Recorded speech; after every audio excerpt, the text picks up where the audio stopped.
As you grow your business, you're likely starting subscriptions to things left and right like Showit, Dubsado or Honeybook, Flowdesk, Riverside, and Kajabi, just to name a few. To get the best deals on your needed software and easy to understand info about why you might need that software and if it's right for you, head to elizabethmccravy.com/tools. This is my robust resource page full of the tools I use to run my business and what I recommend for my students and customers. You'll find everything from website tools to financial and legal tools, and even my go-to business bank and credit card.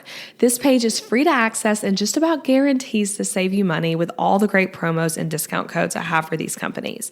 So before you hit subscribe in that software, go to elizabethmccravy.com/tools to see if there's a deal to help you save a little extra money. I just had my third baby, first girl, 10 weeks ago, and her name is Sophia Kate McCravy, and she is just amazing and beautiful and sweet, and our whole family's obsessed with her. And I am so excited today to get to share my journey from having a C-section with my second baby to having a home birth with her. And it was definitely not as simple as just like, oh, no, I'm pregnant. Let's get a home birth midwife. I'd had a C-section just 7 months earlier from when I found out I was pregnant. And my whole journey to ending up with a home birth was not linear and was really just a beautiful picture of God guiding me towards something that I had always wanted, and ultimately guiding me to my dream birth. So today we're talking about home birth as someone who is an unlikely home birther, VBACs, the decision around a repeat C-section or a VBAC and like navigating that, finding supportive providers, how so much of what happened in my pregnancy actually relates to business, how I prepared for a VBAC and also how I prepared for a home birth, how my faith in God relates so much to the story and how that your faith in God relates to birth in general, and a lot more. So if you enjoy birth and pregnancy things, you're going to like this podcast episode. If you're just a regular Breakthrough Brand listener, I hope you'll also listen to this one and enjoy, even though it's not business. Or perhaps you're someone who you want to have a home birth, or you're going for a VBAC, or you're currently expecting or hoping to become pregnant. All those situations, I think you'll find a lot here. And in the episode after this one, 319 and 320, I'll be continuing to talk about this through sharing Sophia's actual birth story then, and a Q&A episode as well. So let's get to it.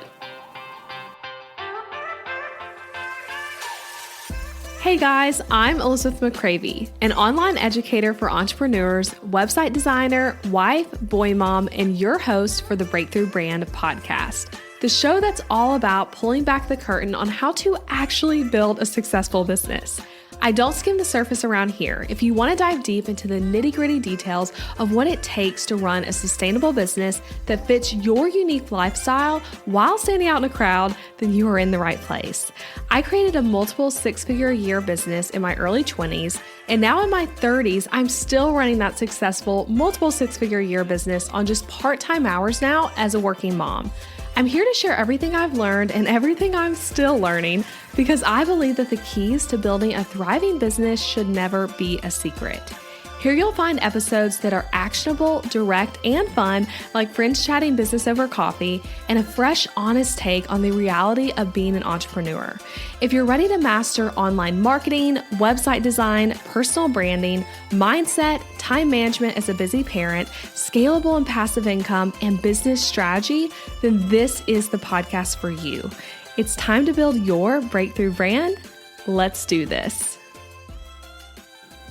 So I found out I was pregnant with little Sophia when I was actually speaking at Showit Spark Conference, which is a business conference for designers in Arizona. And that was truly one of the most fun days and fun trips of my entire business owner journey. And it would have been even without finding out I was pregnant, but the pregnancy surprise made it like so much more special. Just, yeah, so special and so insane to me. But I like literally, guys, the morning I was supposed to speak, I spoke like a little bit later, like midday at like 11 or something like that. But the morning of all that, when I was getting ready, I was up way too early because of the time change, and I had a pregnancy test packed, and I decided I'll just take it. Like, I have so much time. Like, I do not need this much time to get ready. I'm bored. I took the pregnancy test and was so shocked it was positive. Like, I was not expecting it to be positive. And so I was set to speak just a few hours later, where my mind was spinning about a third baby and really fast after my second, and all that while on stage teaching about affiliate marketing. So talk about compartmentalizing. That was like my masterclass in that. And at the time I found out I was pregnant, I was between 7 and 8 months postpartum. And we were not planning to have another baby really soon, but we were like wanting a third. And I personally was interested in like the idea of a closer age gap than what we had with my first two. So my boys, Colin and Ethan, are 2.5 years apart. And now Sophia and Ethan are 16 months apart. But anyway, all this to say, it wasn't on my radar. And I had had an unplanned C-section with Ethan, my second baby, due to him being surprise breech, found out after I had labored to 8 centimeters. And unlike a lot of VBAC type stories I've heard, after my C-section, I was not like, I will do anything it takes to have a VBAC. I did not feel that way. I did not start doing a ton of research immediately in postpartum or start planning another pregnancy at the right interval or anything like that. I wasn't even totally sure if we'd had another baby. So VBAC or repeat C-section was not on my brain yet. But at the same time, I also had assumed I would be able to have a VBAC, like just fine, no big deal. Again, I did not know that much about VBACs. I also knew nothing about C-sections prior to having my C-section because that's something you often don't research or learn about intentionally in pregnancy unless you are planning to have one. And I did have a vaginal birth with my first. So I felt just like, of course, I'll be able to have a VBAC. And I still vividly remember when Ethan was born via a C-section, right before they did the C-section, like wheeled me into that surgery room.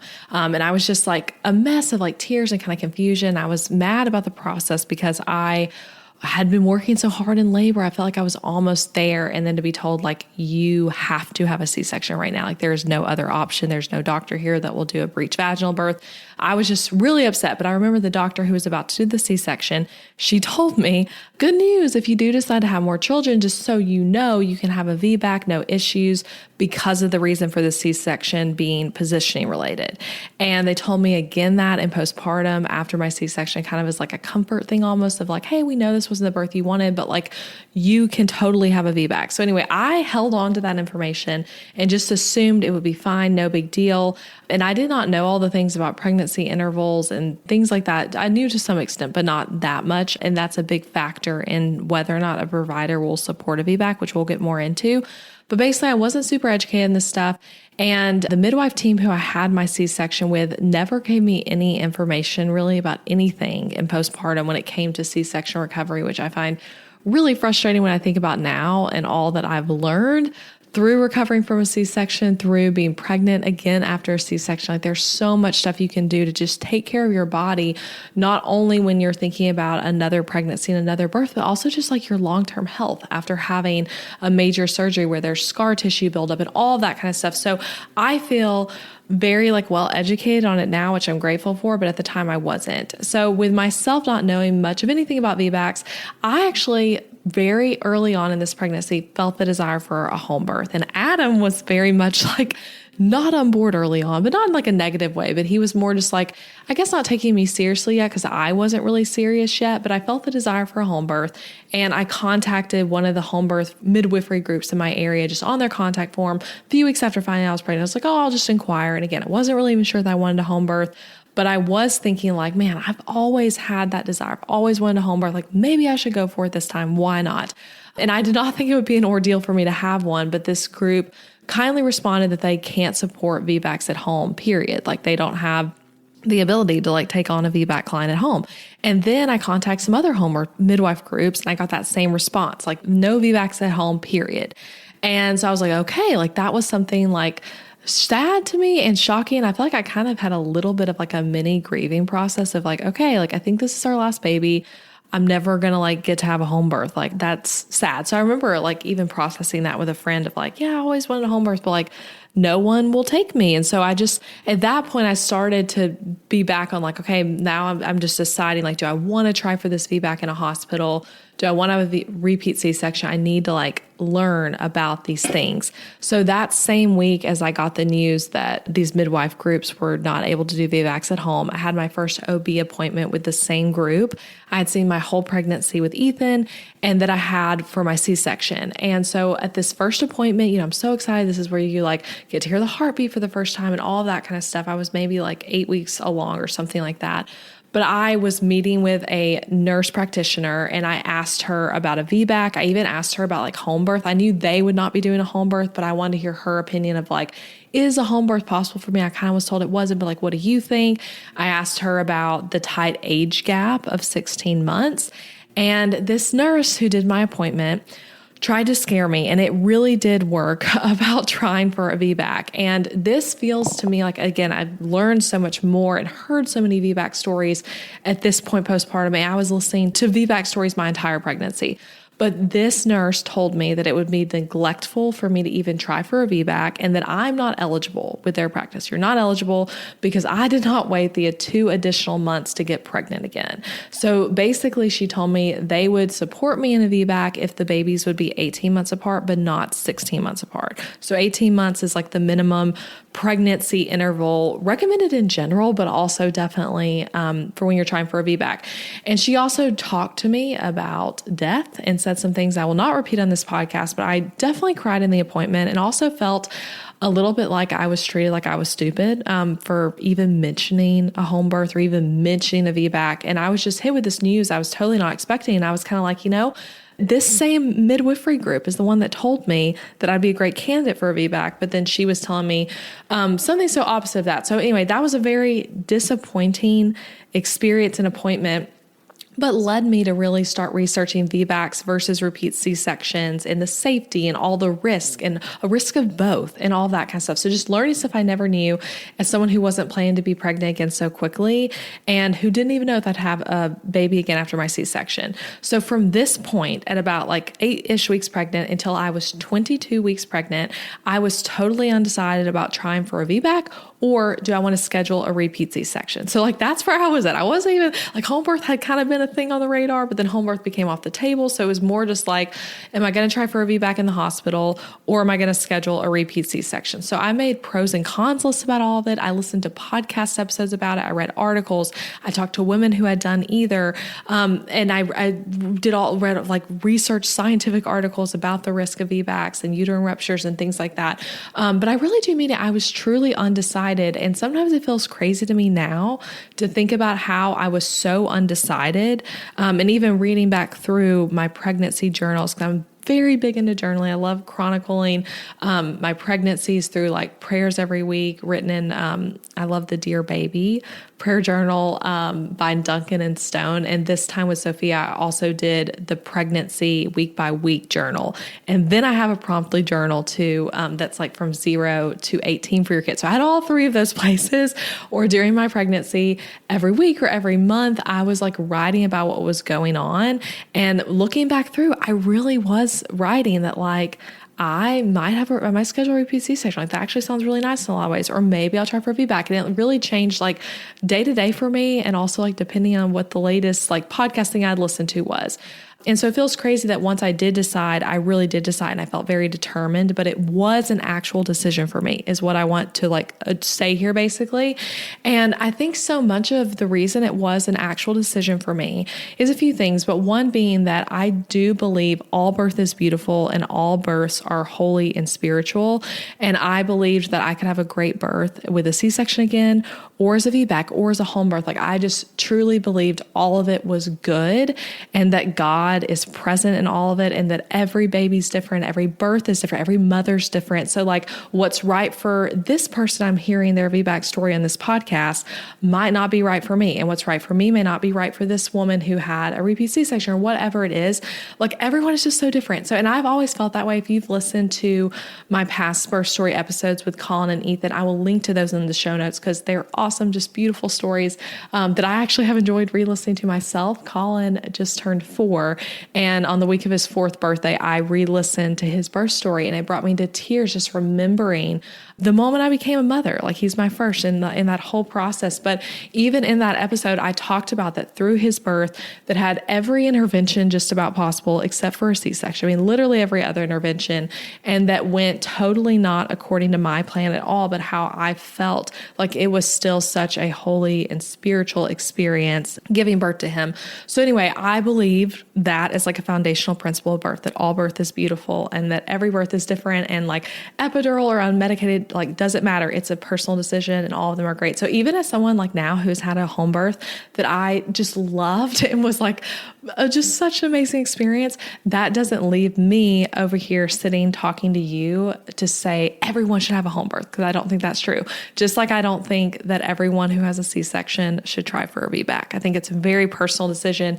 And what I would say instead is that what you want to do is become as educated as possible on it, and for you to be the person making the decision, not your provider making it for you. So when you're with a provider that's giving you a lot of like, I'll let you try and kind of language, that's something I would see as a red flag. It should be more of like you in the driver's seat making the decision of whether or not you want to like go for a TOLAC, as it's called, trial of labor after cesarean, and then have a provider that's supportive of you in that. So that's the first reason I would say that I was undecided, is because like I believe all birth is beautiful and spiritual. And I believed that however my daughter was born, it was going to be awesome. And the other factor as well is that I decided that I did not feel like either of my last birth experiences needed to be redeemed. So a language thing you will often hear in the VBAC world, which I didn't say this already, but that stands for vaginal birth after cesarean. So once you've had a C-section, if you have a vaginal birth after, it is called a VBAC. But something often associated with VBACs is the term a redemptive birth. Like, I just want a redemptive birth experience after my C-section. You hear a lot of women say that. And if that's your story and that is the language that resonates with you, then I say, amazing, go for it, love it. For me, the idea of like needing a redemptive birth because of my C-section or because of all the interventions in my first birth, I didn't like that. I felt like it was downplaying for me the beautiful experience both those births were, and the beautiful children, how much I really did just like, I could cry talking about. I loved those births. And even with all the like things that were not what I wanted, God gave me in both of those a lot of things that were like the desire of my heart and a thing I'd prayed so much for, but then also something that was not what I wanted, but ultimately a healthy baby in the end, which like, I know all of us here mothers can get that, like you would do anything to have a healthy baby in the end, whatever like horrible birth experience, like you cannot care to meet your baby, right? So I felt all that with those, but I decided pretty early in pregnancy that I did not want to talk about this birth as something redemptive for my last birth. And I think that was helpful to me. And I even ultimately later on, once I found my birth team, I told them like, hey, I don't want to use the word redemptive. Like, it doesn't resonate with me. So let's not use that word. So for me, I decided like, I did a lot of processing with my C-section and decided it didn't need to be redeemed. So anyway, to keep continuing with this, though, I had that situation, right, where the nurse tells me it's neglectful to try for a VBAC. You can't do that. I stay with the same group anyway and continue to do my research on VBACs versus repeat C-sections. And I'm going to link in the show notes for this to a bunch of podcast episodes and resources and podcasts that were helpful to me, both with home birth things and VBAC things. But one in particular I want to mention is the Mama Stay Fit podcast. They had an episode that is just simply called VBAC versus repeat C-section. And they were a super helpful resource to me my entire pregnancy. I did so many of their exercise videos, specifically like pelvic floor and pelvis work. But that episode was the thing that like opened my eyes to just understanding like both options really clearly. So I would highly recommend that episode as a starting place. Anyway, at my second midwife appointment, though, with the same midwife group, I had requested to meet with their lead doctor, not a midwife, and he's an awesome doctor who I really respect. And crazy enough, he was actually the doctor that when I had Colin and was potentially going to have a C-section, because we did have a moment where it was like, okay, if this baby doesn't start progressing, we are going to take you in for a C-section right now. So he was the doctor I met with who was going to have done that C-section. And now I'm meeting with him again after I've had a C-section with a different doctor. But anyway, he's just an awesome guy and a doctor who I really respect. So I laid out for him, I had a note prepared in my phone. I laid out for him the reasons I thought I was a good candidate for a VBAC, and then the reasons I thought I wasn't. And I had real reasons. I'm like, hey, like this is legitimate stuff that might make me a bad candidate for this. And I asked him for his opinion. And I still have that note saved. I have shared it with a friend who was like curious as she's thought about a VBAC. Yeah, I had the reasons I was a good candidate as things like that I've had a vaginal birth previously. I've gone into labor on my own without an induction. The only reason for my C-section was breech presentation. I've been low risk both of my pregnancies. My C-section incision was a double closure, I think is double sutures the way it's described.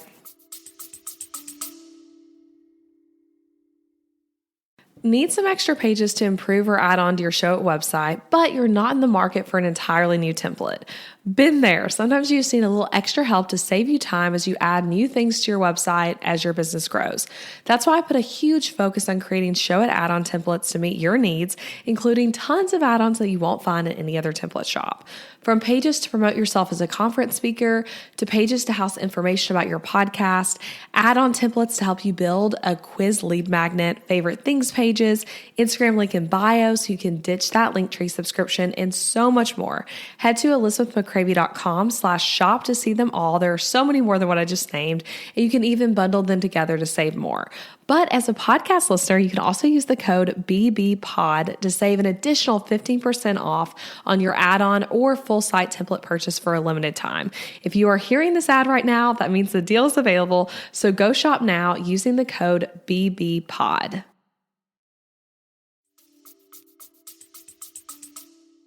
A lot of other reasons too. And then the two reasons I said I was a bad candidate were both my prior babies had positioning issues, right? So my first was able to be delivered vaginally just fine anyway after really, really long labor and interventions.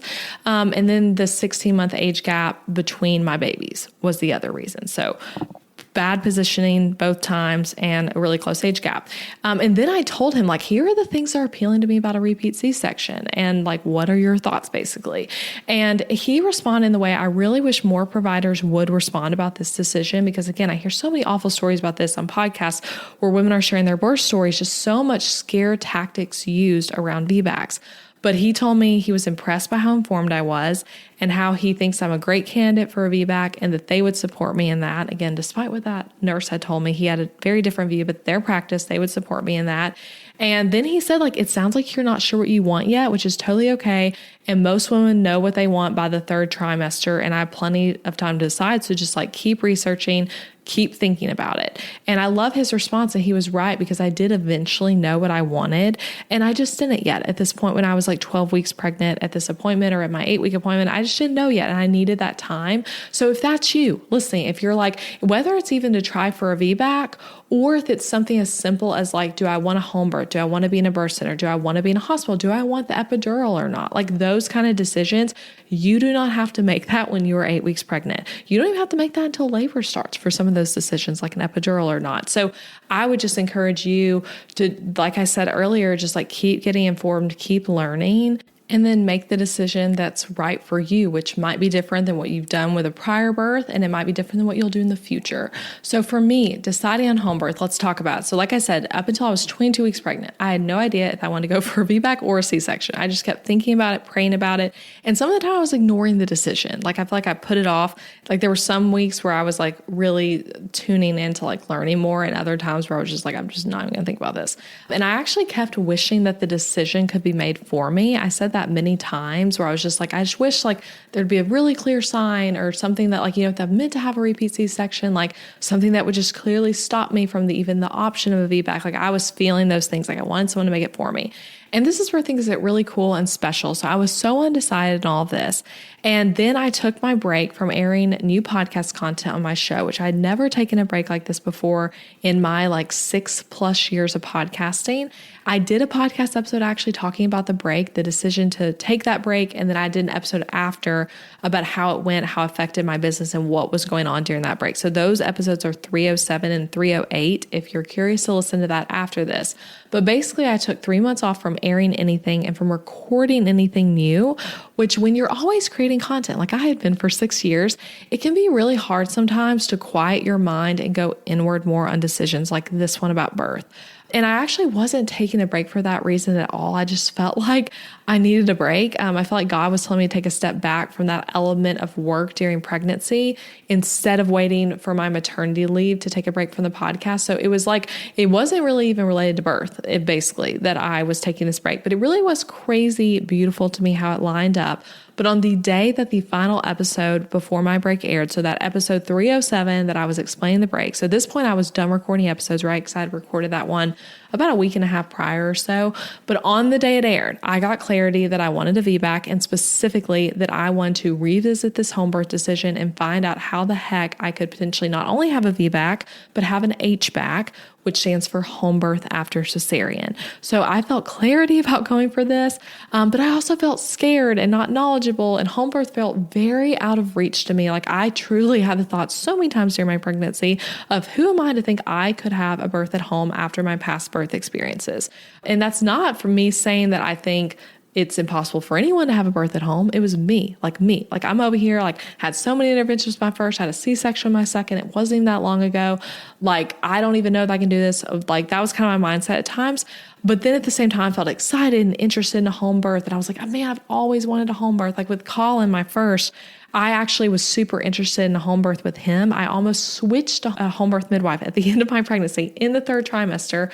But with him, I was at a birth center, which as a first-time mom, it felt like a good bridge between a home birth and a hospital of like, oh, it's not quite a home birth, but it's also not a hospital. Ultimately, I had to get induced at a hospital with him, but I was with a birth center the whole time. So anyway, it just like, this was something I've always wanted.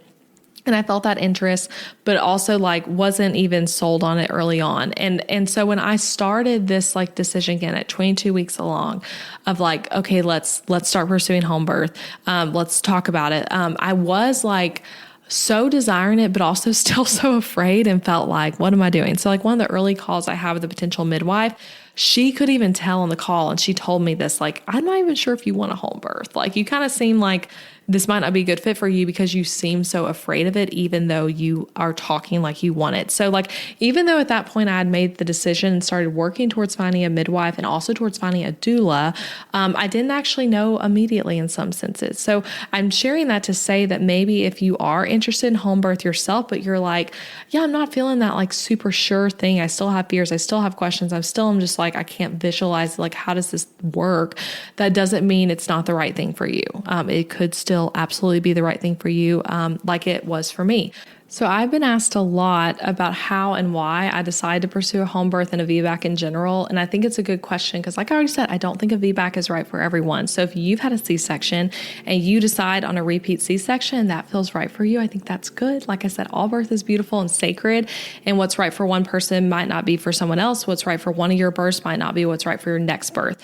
And so I don't think everyone ever should have a home birth either. But the experience was so amazing. I will say, from the prenatal care, which we're going to talk about soon, to the birth itself, it was just an incredible experience. So if you do want a home birth, I say do it, go for it. But also it's okay if you feel like home birth isn't for you. I think a big key with birth is being where you feel safest and most comfortable in your birthing experience, which for me definitely was at home. I think that was actually a huge key to having a really fast labor for me, like being in my own bedroom where I felt safe and secure and snug and all of that. But it's worth exploring options and praying about options and actually really considering like, hey, what are all my options that I could do? So for me, with this decision, I actually did a pro and con list and journaled about it a ton. I even made a note on my notes app on my phone, which if you're a regular podcast listener, you know, I love my notes app. I keep like, it's like my place I'm like throwing stuff from my brain to all the time.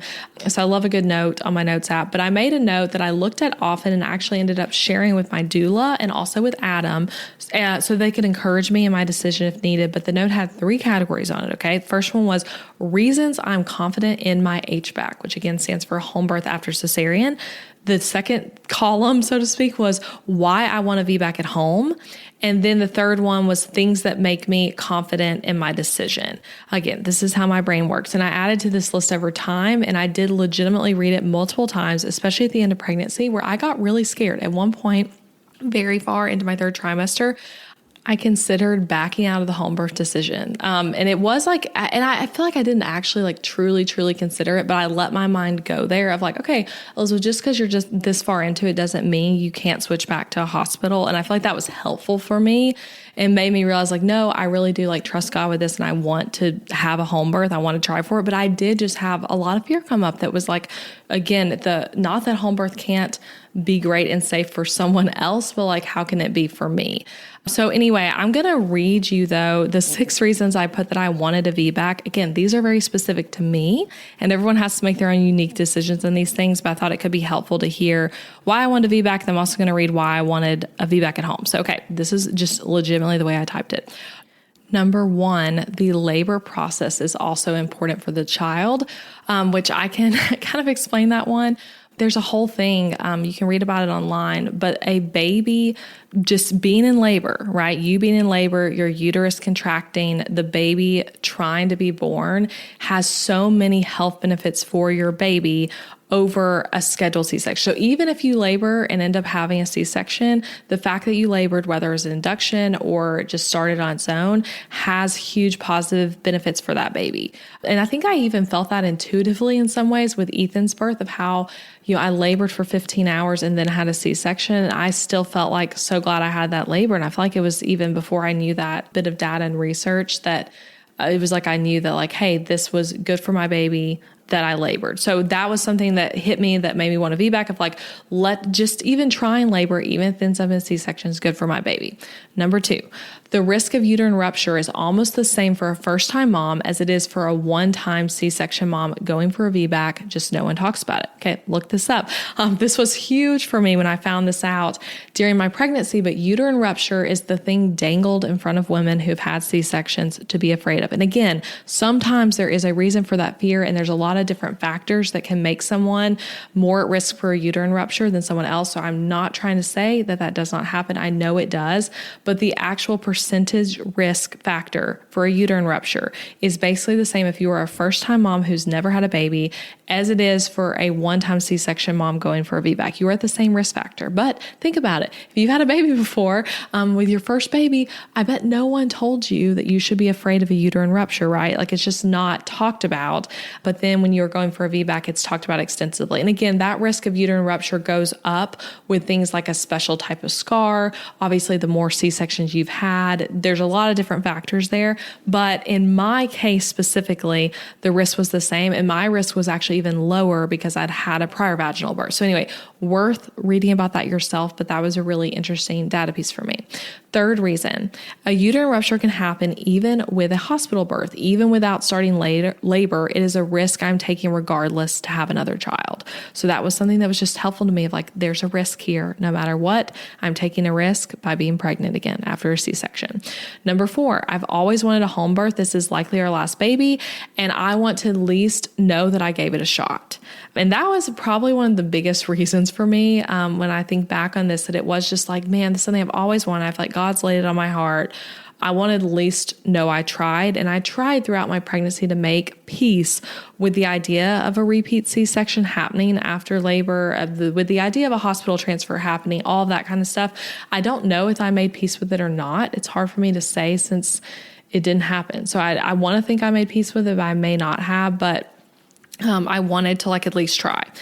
5th reason, my body can do a vaginal birth, and I'm more likely to be allowed to try versus having a repeat C-section if I have a home birth. The home births have a bigger percentage success rate for VBACs than hospital births do. Just another thing you can read about. But I was aware of that like in the home birth situation, I was more likely to be able to move slower and not have the induction on the calendar and all that kind of stuff. Number 6, I know I'll feel more at peace at home if I can let go of fear, probably progress faster in the comfort of our bedroom with my family surrounding me than I would in a hospital, which was so true. I ended up having a really fast labor, and it's so cool. I'll share this more on her birth story episode, but my midwife actually suggested that it could even be defined as a precipitous labor, which again felt so out of reach for me as a concept. That's a labor where active labor is 5 hours or less, but things ended up just being really fast. I think a big part of that was being at home.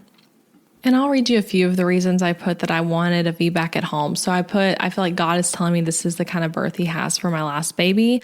Second one, I've always wanted a home birth. That was my original desire with Colin. Even if I don't get to stay home and have to transfer, the home birth midwifery care is amazing. I wrote that I want to at least try, since I know a vaginal birth is what my heart actually wants, versus trying to stop myself from disappointment by not even trying. That was the thing for me with a repeat C-section. I was almost feeling like, am I going to just be so disappointed this doesn't work out that I should just like be the one in charge, make the decision for this, versus it feeling more like outside of your control, which is the truth. Birth is very outside of your control in so many ways. So those are some of the things I wrote. And again, I had a list too of why I feel confident that I kept during pregnancy. So again, at this point, once I started to really think like, okay, I think I want a home birth, I started to pursue finding a midwife and also finding a birth doula. I did not have a doula yet, because if I had gotten a scheduled repeat C-section, I would have skipped having a doula. So both of those were birth team people that I was like, okay, I'm going to find these people. I also at this point was looking into having a chiropractor and starting pelvic floor PT. Like I was like halfway through pregnancy, like, all right, let me assemble my amazing birth team. So my midwife search though, guys, felt impossible for a few reasons. One, I was over halfway done with my pregnancy, which means midwives were booked up already for my due date. And transferring care in pregnancy is hard, even with like a regular OB. I know many of you guys listening may have done that, but it's even harder when it's like a home birth situation, because it's one person you're booking with versus like a team where it's like whoever's on call. It's like, you need this one person to be available for like your due date window.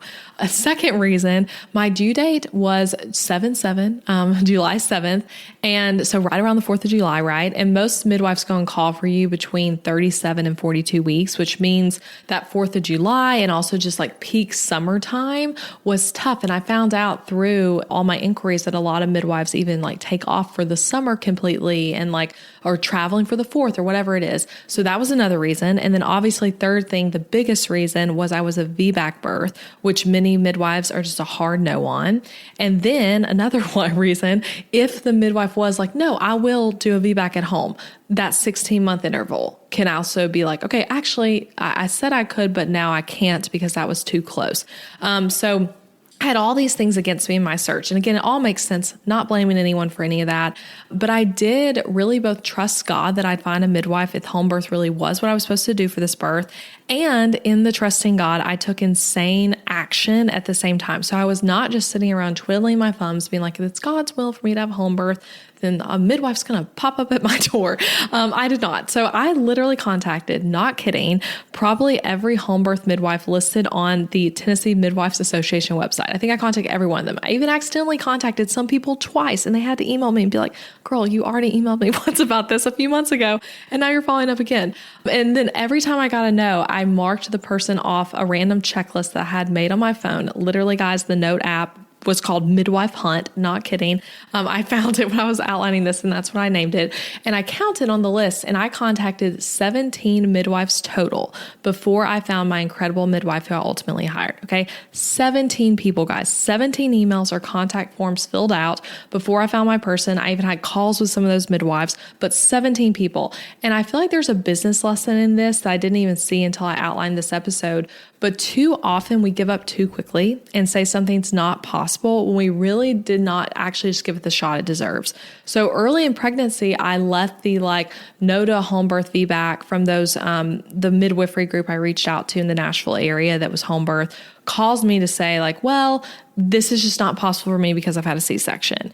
And then, so I let that happen early in pregnancy, but then later I said, no, I'm going to figure this out a different way. And I did. And on my note, it has where I did a check mark when I contacted the person to mark them off my list. And then it had an X after the check mark when they said no to me. And I even put in there the reason they said no, just so I could remember, in case, they were someone worth reaching out to again, if something changed. But I had why they all put no, and I'm reading it now. So I've got someone's already booked up. Midwife is due at the same time as me. Realize I'd already contacted them once. They don't do VBACs. Not taking July clients at all. Franklin is outside of her radius. No to VBACs. Can't do VBACs. No VBAC. Those are the different things I'd written down. So that's where I was, 17 plus emails and contact forms in, and even some text messages into my search. And I still remember there was one night in particular where I was making this list really, where I just stayed up after the boys went to sleep and I contacted contacted literally every midwife I could find. I was searching that Tennessee Midwives Association. I was searching on Google. I was searching on Instagram. I was like, I'm going to find a midwife. And I was just beyond discouraged with all the no's. There was one weekend actually where I had 2 discovery calls with 2 different midwives, because that is how this works for home birth. You have a phone call with them where you both are kind of vetting each other of like, hey, does this work? Like, do they want to work with you? Do you want to work with them for your home birth?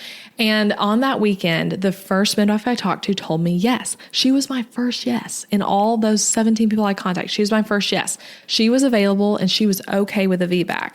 And I remember getting off the call with her and I was feeling like, I should really want to work with her. She is my only option.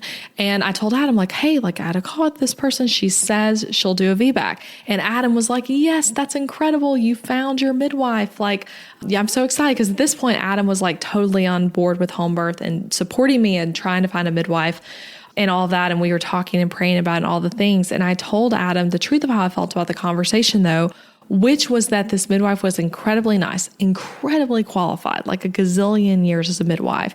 But I didn't believe that she actually thought she would be the person delivering my baby. And I can't work with her because of that. And it was so true. I just absolutely got the sense on that call that although she was incredible, she totally, in my opinion, thought that she would be transferring me to a hospital and that home birth wouldn't work for me anyway. But she'd like, let me try. Sure, why not? And maybe I read things wrong, but that was my take based on our conversation. And your take as the pregnant woman who will be giving birth matters. So if you have that feeling from a provider, like even if you're wrong, it matters. And so that's where it's so important to have a supportive provider who believes in you and who you also believe in. And I felt like we weren't going to have that. So even though she felt like my only option in all of Middle Tennessee, I was like, okay, let's not work together. But then, because there is a then to this story. So in all those 17 midwives I contacted, 2 of the midwives who told me no, instead of just, saying, no, I can't do because I'm busy or don't do VBACs, whatever, they suggested a new midwife and gave me her contact info. And I actually found one of the emails. So one of these midwives said, thank you so much for reaching out. Unfortunately, Franklin is out of my service radius. I recommend reaching out to Aubrey McMillan. She's a student who's just waiting to take her board exams. She has extensive experience with VBAC clients and additional training in VBAC. From everything you mentioned, you would be a fantastic candidate for a VBAC, and I'm wishing you the very best. And so I read her message. I was immediately feeling like, okay, I'm hopeful about this Aubrey midwife person. She has extensive training with VBAC. Like, that sounds awesome. And so a few days later, I think it might have even been that same weekend, Aubrey and I have a phone call, another discovery call. And guys, I feel like sometimes you just know. Like it really was so cool because I'd been doing this search for so long, trying to find someone. And I feel like on this call, I truly just knew, like, that's it. She is my midwife. We clicked. And she had a C-section herself. So her C-section birth story reminded me of my birth story with Colin. We actually both risked out of the same birth center in Nashville. And we got induced at the same hospital, only her induction had ended in a C-section. And then she had an HBAC with her second baby. And so I felt like in talking to her about my fears around a VBAC and how I really wanted one though, and like all my back and forth, I felt like she got it and didn't take my hesitation around it or my fears as like meaning that like it wasn't for me. And I also, something else I really liked about her and continued to like throughout my pregnancy and ultimately in birth, but I got the impression from her that she is not a risk taker with home birth, which is something I was looking for. So I did not want a home birth team who was going to play fast and loose with birth and take like big risks to stay home, because that is something you will find sometimes in home birth. I wanted someone who would say, let's go to the hospital. As soon as anything was needed at a hospital, like no delays, let's go. And she felt that way to me, while at the same time seeming like she totally believed I was going to have a home birth. And Aubrey was a very new midwife, which was why she wasn't on that Tennessee midwife website yet. So that's why I did not find her through all those people I'd contacted. Like, she wasn't one of them. But yeah, I got off the phone call very giddy. And I remember, I still can visualize it, walking in to Sophia's nursery where Adam and my father-in-law had been assembling her crib. And I was just like, so excited. I was like, we are doing this. I found our midwife. And she really was the perfect midwife for our family. I just adore her. And the midwife relationship is so cool because even though I only started having a midwife halfway through pregnancy, over halfway really. But you really get to know your midwife and they get to know you through the home birth experience, which is really different from what I had experienced previously, even with midwives, but in more of like the typical OB hospital setting. So for me, with my past 2 pregnancies, again, I had birth center care and hospital midwifery care, and I saw a group practice both times. So every appointment was a different midwife, and that might be your experience. Again, if you've had a baby before, so it might be cool even to hear how midwife home birth experience is different. So both times for me it was midwives, but every appointment was a different person. So it would be like, hi, I'm so-and-so. We haven't met yet, or maybe we have met once and they don't even know if they remember me. I don't even know if I remember them. You don't typically talk about anything personal, and they only really know me based on what's in my files that they looked over right beforehand. And actually, in both of my past pregnancies, I didn't really typically see the same person twice my whole pregnancy, because the goal was for you to meet a lot of the different people, because you don't know who will ultimately be delivering your baby. So it's like a different person every time, hoping that you will at some point have met the person who will be on call when you give birth. And I know some people do have like one provider in a hospital, like one midwife or one OB. And I think that's great. But for a long time, I always was like, oh, I love the like rotating care thing. But like now that I've experienced both, I really like having the same person the whole time. But anyway, all that felt very normal to me. And so now I get it though, when people talk about how like, I really love my doctor so much. I really love my midwife so much. Cause again, I didn't have that experience. Like the midwife who delivered Colin, never met her before in my life. The doctor who performed my C-section with Ethan had never met her before that moment. So anyway, with a home birth though, your midwife is someone who you're inviting into your home over and over again. If the appointments are in your home, which for me and Aubrey, they were in my home.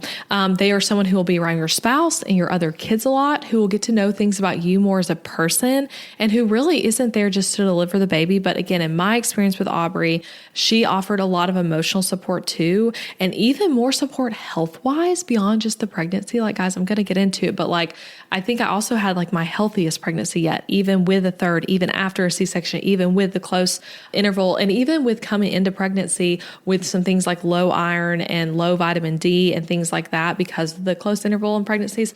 Anyway, though, it's bizarre to me because sometimes when people hear, and again, this might be you listening, so hopefully I can help clear some things up, but it's bizarre that sometimes when people hear home birth, they also hear with that no prenatal care, or she's birthing alone. It's just going to be her and her husband in a bathtub. And some people actually do that, but that is called free birth or unassisted birth, which is very different than a home birth, even though those are often at home.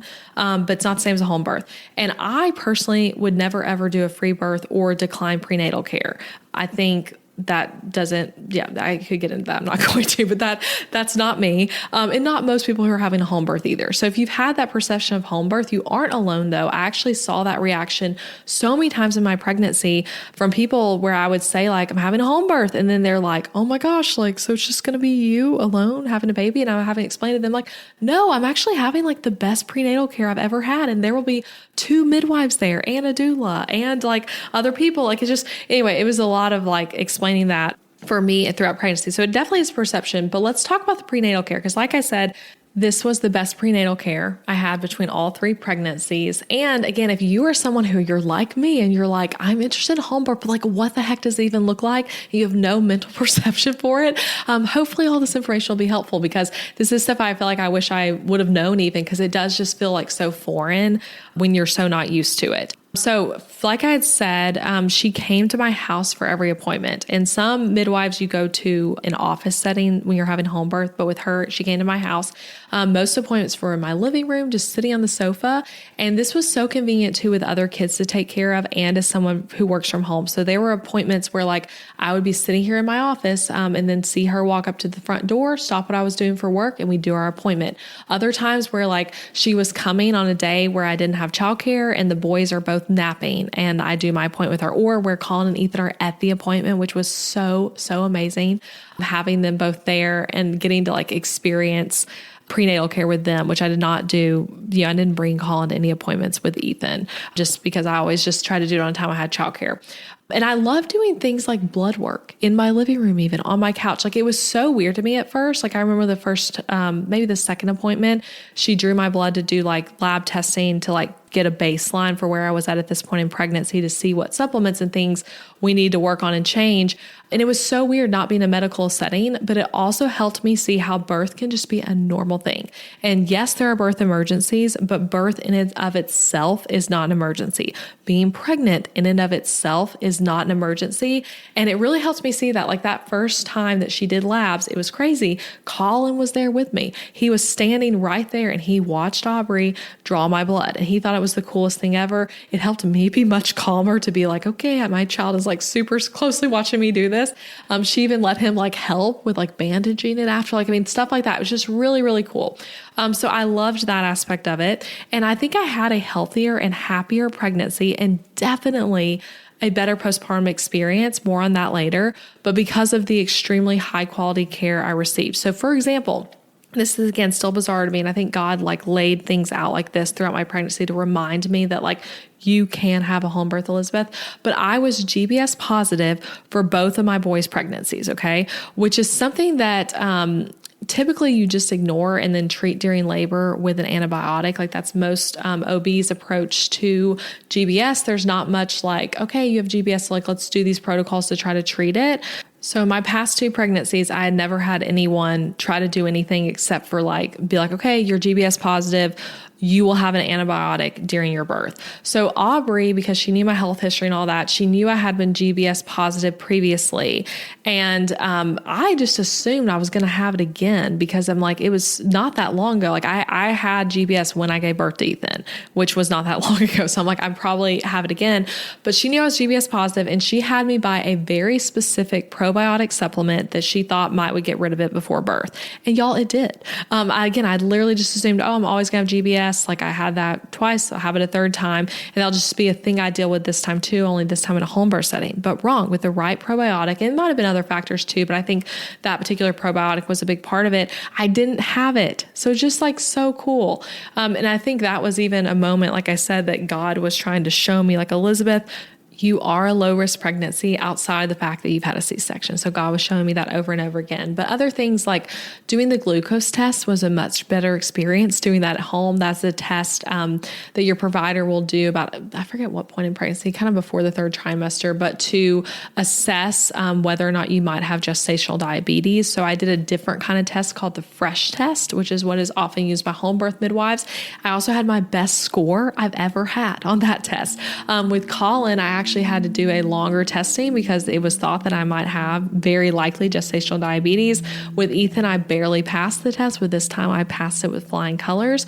Aubrey had me do a food log one week to help me become really aware of eating, what I was eating and making sure I was getting enough protein. Something else that I just really loved is every time she did the fetal Doppler on me at appointments, which, that's something, regardless where you're getting your care, they're going to listen to your baby's heartbeat every appointment using a fetal Doppler. She really told me how to use it and what she was doing to where I was able to confidently use my own Doppler at home. So I had a Doppler that was a decently nice one that I bought when I was pregnant with Colin. And I used it a few times back in that pregnancy, but I felt like I was never able to like find his heartbeat well. And then it would make me nervous. And I felt like I never even knew what I was looking for.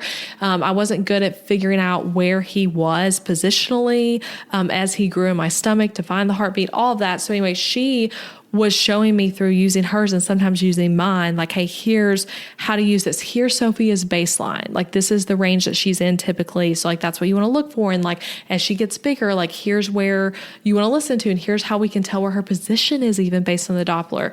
And ultimately it was really cool because when I was in labor, before Aubrey got there, because I labored for a while before she was there, she was actually only there like the final 2.5-ish hours. And then obviously in postpartum, but she was only there the last 2.5 hours of my labor. So I was really doing labor a lot alone, but I used my fetal Doppler during labor to check on Sophia and was able to like confidently know like, okay, I'm using this correctly and all that. Anyway, I could go into more stuff, but basically my home birth was my best prenatal care I've had in all 3 pregnancies. And I truly believe that even if I had ended up like risking out and going to a hospital, and if that had been the decision that Aubrey and I had made of like, okay, let's go to a hospital, it still would have been worth it just for that great prenatal care and the great experience of working with her. And I will link up Aubrey's information in the show notes for this episode as well. If you're in the greater Nashville area and want to work with her, I mean, she's seriously is just absolutely incredible. So another thing, I also hired a birth doula. Like I said, if I'd had a repeat C-section, I was going to not have a doula. But since I decided on whole birth, I'm like going to have a doula again. So I've had a birth doula with all 3 births, a different doula each time. And I cannot recommend having a doula enough, regardless of your type of birth, like home birth, hospital, epidural or not, like doesn't matter. A doula can be so helpful. And I actually found her right before I found Aubrey. And she was someone who helped me decide on Aubrey because she also knew her and was able to recommend her.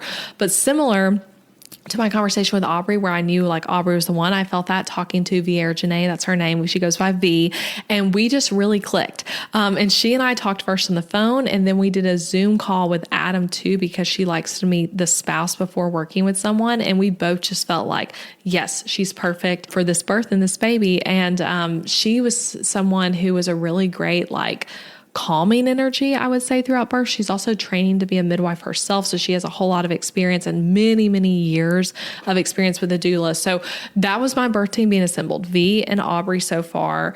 And both of them just incredible women who had also worked together previously, all of that. And I'll also link up V's information in the show notes if you are looking for a doula in the greater Nashville area. Both of them expand beyond just Nashville. But yeah, other big things for this pregnancy. So like, I don't feel like I decided like I want an HBAC and then it was like, great, that's it. I found a midwife. That's what I'm doing. Like, period, like all done. I did so much physical work and even more mental work to prepare for birth.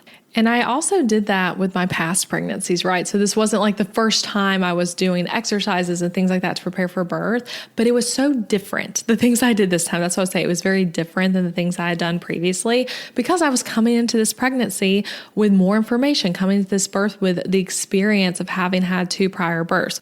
So anyway, right when I was in the process of finding a midwife, I also started doing pelvic floor physical therapy and also seeing a chiropractor.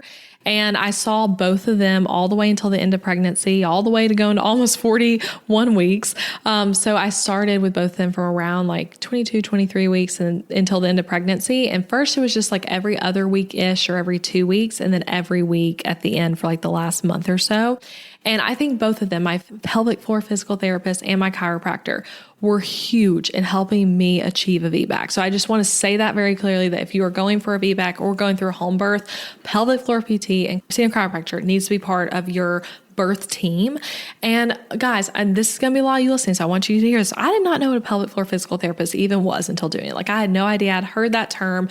I think many people have an incorrect perception of what it is, but I had heard, hey, it's helpful after a C-section to do what's called C-section scar tissue mobilization, which can help improve your scar and prevent complications in future pregnancies, and also just like help with your overall health. Like, for example, women who've had a C-section, if you don't take good care of your scar, it can be possible for you to have hip issues later in life because of scar tissue buildup around your hips. So like, I knew it was really helpful to do that. And so I was very interested in all in from that.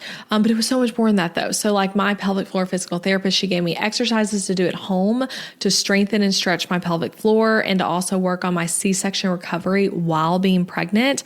And there was also a lot of work around just preparing my body for birth in general, working with her. Like, it was seriously incredible. I'm seeing her still postpartum, but I see Ashley Carley at Plus One Pelvic Health in Franklin, Tennessee. Again, I will link that in the show notes. But I cannot recommend her enough, and their practice enough. Truly, like, she was and still is just such a gift to me. And I will share more about this when I share my birth story, but she was someone who really just believed in me around getting my VBAC at home when I was struggling to believe it could happen for me. Like, when I was feeling like, gosh, I just don't know if I can have a VBAC or have a home birth, she was someone who just like had so much confidence, like, this is going to happen for you. And I can't wait to hear the story of that happening.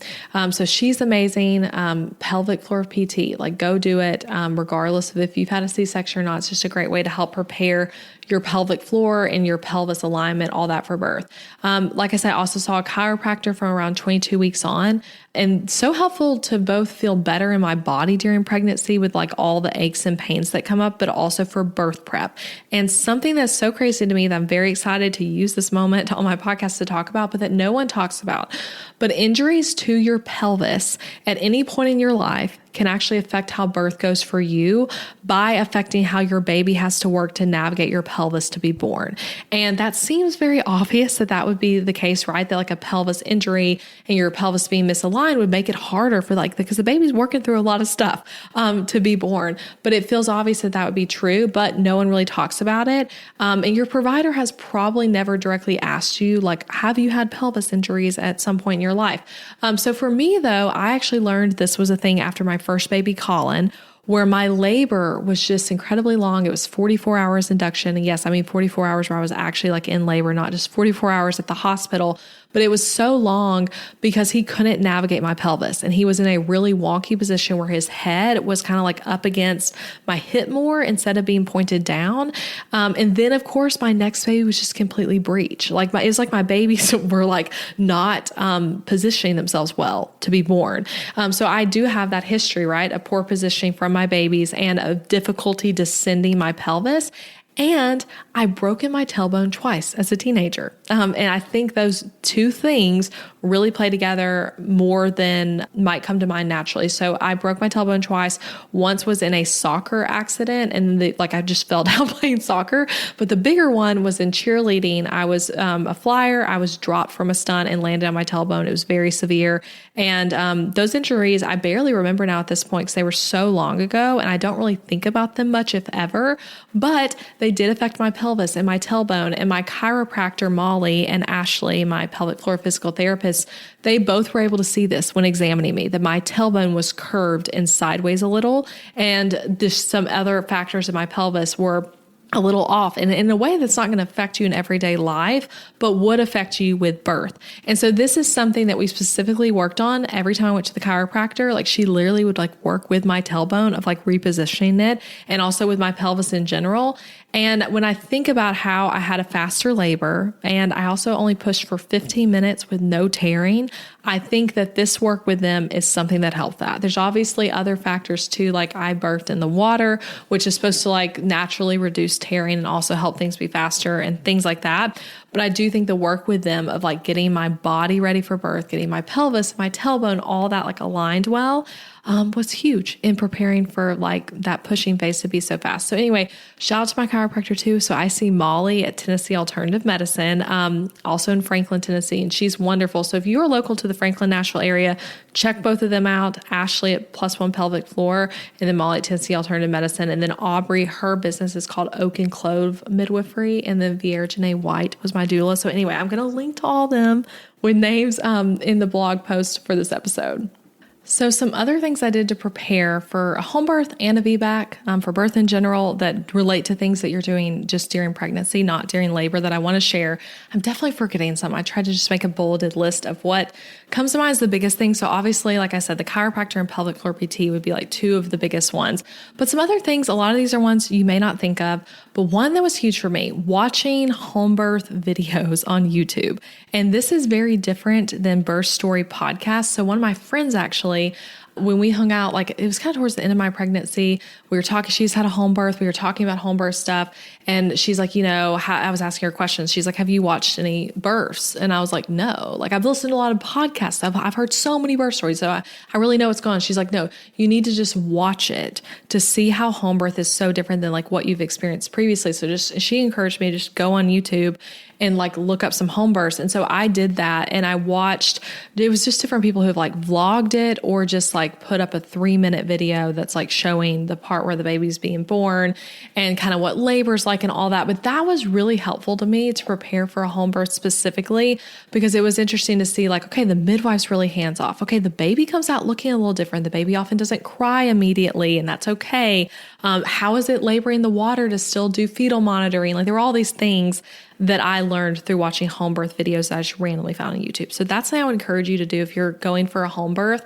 Instead of just listening to only people sharing verbally their birth story, just watch it happen with no audio, no telling, and just see what it looks like.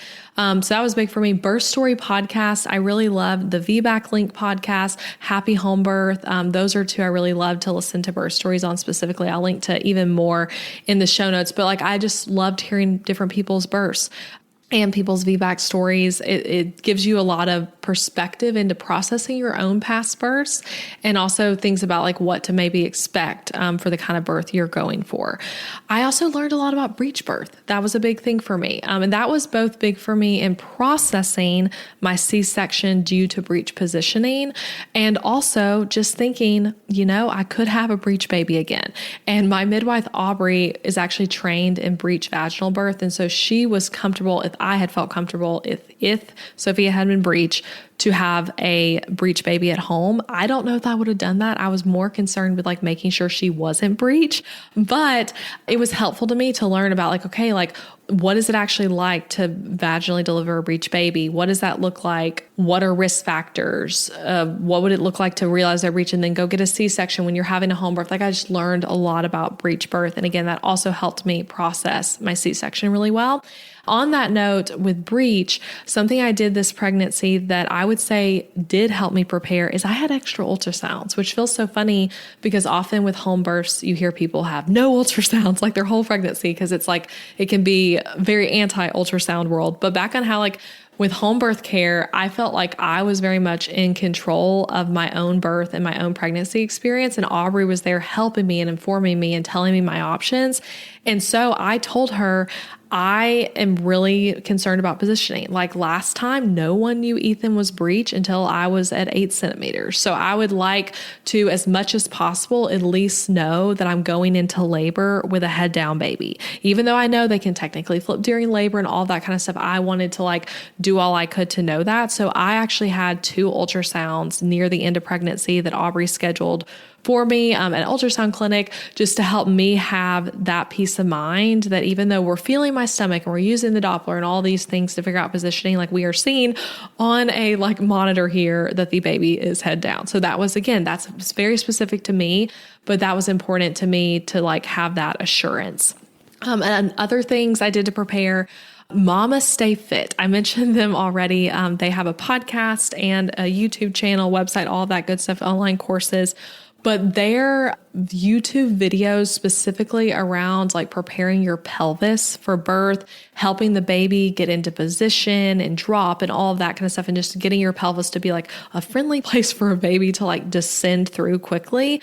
I did a lot of their videos, again, on YouTube. I can link to some of my favorites. I also really enjoyed their podcast. They helped me get really knowledgeable about like the physiology of birth, I guess you would say.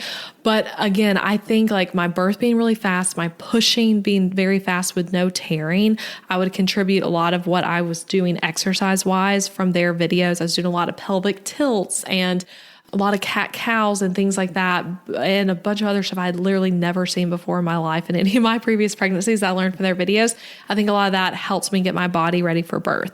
I also lifted weights less this pregnancy than I did with any of my prior ones while still working out a lot through just like walking and yoga. And again, some of these videos that it's like, you're not like exercising to get strong necessarily, but you're doing things that are kind of like a mix of yoga, feel a little bit like Pilates, feel a little bit like strength training, but the goal is like getting your body ready for birth. So really loved their videos. And there's some others, pregnancy and postpartum TV. I really liked her stuff too on YouTube.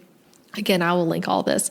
Other things I did, I mentioned this earlier, but I took a probiotic that I think helped me against being GBS positive after previously having GBS. And I went into this pregnancy having low iron and also low vitamin D, and I was low in some other areas as well. And that's a common thing that can happen when you're having pregnancies really close together because your body hadn't healed and hadn't gotten its vitamin stores up enough yet from the previous pregnancy. So I took 2 different iron supplements at different times and also a vitamin D supplement. But that was something, Aubrey was doing my blood work a few different times in pregnancy. And when we'd get the results back, we would like look at the results and then she would assess, okay, like let's actually up this iron. So I was doing things like beef liver and then also towards the end, and now still in postpartum, I'm doing an iron supplement that's like extreme iron repair is like kind of the concept. So really helping you like get those iron stores up. And again, that's so helpful in birth and in postpartum to have strong iron, and good iron levels. So that was something that I think was big, and that vitamin D supplement. I also was hydrating a lot, and I had liquid IV in my water at least once a day, most days. So just to keep myself really, really hydrated. And then another thing I did that, again, this was so personal to me, but I did not do any inversions in my pregnancy. Inversions are often a thing that you'll see in a lot of like pregnancy workout videos and stuff where you're like kind of getting the baby out of the pelvis through an inversion, and then you're getting into a different position and helping them like drop back down. And I did a few inversions, I guess, at some point of like downward dog and things like that. But I did not do like the forward leaning inversion where you're like basically completely upside down and stuff like that. Cause I just had fears around breech. And I'm like, I want like, once I know she's head down, I just want to like keep her that way. So I was focusing on other things besides inversions. And then at the very end of pregnancy, from I think one of the supplements you start at 36 weeks and the other one's maybe at 37 weeks. They both tell you on the labels, but I did the supplement Dr. Christopher's Birth Prep, which I did that with all 3 of my pregnancies. Okay. So does this stuff work? Maybe, maybe not. I don't know. I had a really long labor taking Dr. Christopher's, and I had a really short labor, and I had a C-section. So I don't know, but I took that supplement from like whatever week it tells you to start to the end of pregnancy. Actually, I took it until I ran out because I had some left over from Ethan, and I just took some of that or something. I can't remember. And then I took another supplement where I had never taken it before. It was a tincture called Happy Birthday that I actually got alongside my home birth kit. And I took that again from like maybe 37 weeks or so until I ran out, which I ran out at around like 40 weeks pregnant. And then she was born almost at 41 weeks. So I like doing those kind of supplements. I also did red raspberry leaf tea and nettle tea. I did red raspberry both as a supplement and through like drinking cold red raspberry leaf tea I would make. So those are some things. And I could do a full episode if you guys were interested in it on like just diving deeper into some of those birth prep things instead of just like breezing through them. Another thing I want to add though, before I close up things I did to prep, I did a lot of nesting for a home birth, which I think is something so cool about home birth. But I still remember we were on our family beach trip when I got the email from Aubrey with like my home birth kit and how I had to like go to this website and like click this button, and then I'm going to be able to buy the home birth kit that like she prepares. Then there's a whole nother list of stuff to buy that you just can, find at Kroger or Walmart or wherever for your home birth. And I was just so excited to like nest for a home birth. I bought a shelf on Facebook Market to go in our bedroom to store and organize all the different birth supplies on. And then my plan is to like use the shelf in another room in the house after.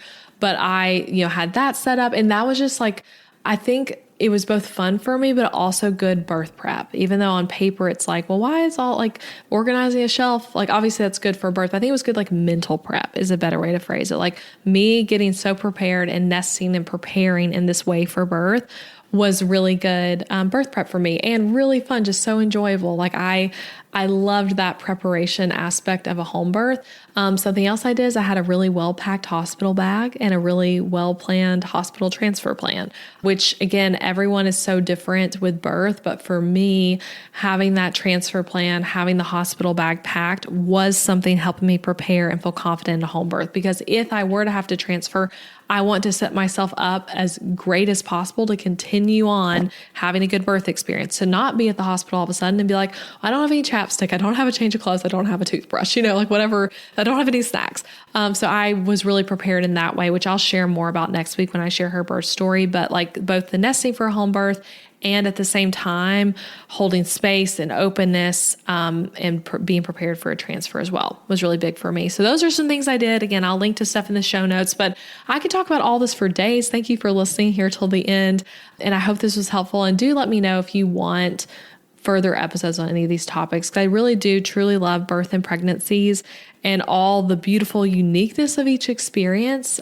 I think in another world, in a future career, I could see myself working in the birth world because I really do just enjoy it so much. But that is a bit of the behind the scenes of my pregnancy, choosing to home birth, finding a midwife, all of it. And next week, so the episode right after this one, if you're listening to this to the future, you can just go listen to it now. But in that episode, I'll walk you through Sophia's birth story, and we'll start at the end of pregnancy, where I was very ready for her to be born and tired of waiting. She was born at 40 weeks and 6 days. So we'll talk about that. We'll talk a lot about praying for your birth and my experience with having like a very prayed up birth, so to speak, and a lot of wrestling with God about my fears and being open and just praying a lot. And then I'll have the whole story of how the whole birth went down, start to finish. A beautiful 9 hours of labor, potentially more, just 4 hours of active labor, quick pushing, and just having a beautiful dream home birth experience. So come back to listen, or if you're listening to this after this has already aired, go to the next episode to hear it. And that is going to be episode 319. And then episode 320 is also continuing on this birth conversation. So anyway, thank you again so much for listening. I hope this was helpful and encouraging to you if you are trying for a VBAC or a home birth or wrestling with those kind of decisions. I hope this helped you some in your journey there. Bye for now. Thank you for listening to the podcast, friend. I appreciate you being here. That just flew by, didn't it?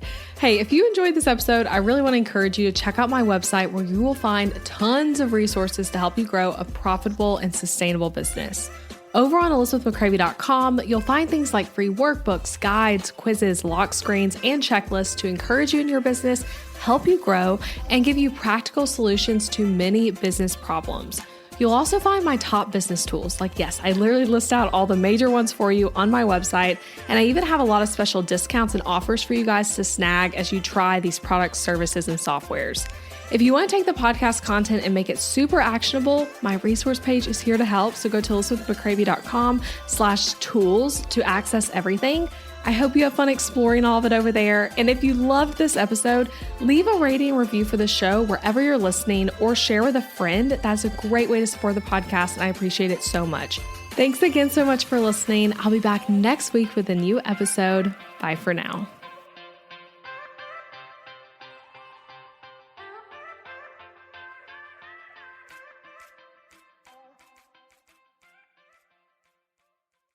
If managing your business's finances feels daunting and you typically come to the end of the month not sure how to pay yourself, or if you're doing the business savings thing, quote unquote, right, then I have a free guide for you. Over my 9 years of business, I've learned some financial skills the hard way, and a few years ago, I developed an 8-step process I go through at the end of each month. This process helps me know how my business is doing financially, pay myself well, and allocate money for things like taxes and expenses, and also document notes about the month that'll help me make financial decisions in the future. Again, I've been doing this process since early 2023, and it truly has changed the way I do my business for the better and has helped me ultimately make more money. And I want to help you do the same. So you can grab this 8-step process literally for free at ElizabethMcCravy.com/profit. There's a whole PDF guide for you there that you can download and go through for free. That's ElizabethMcCravy.com/profit.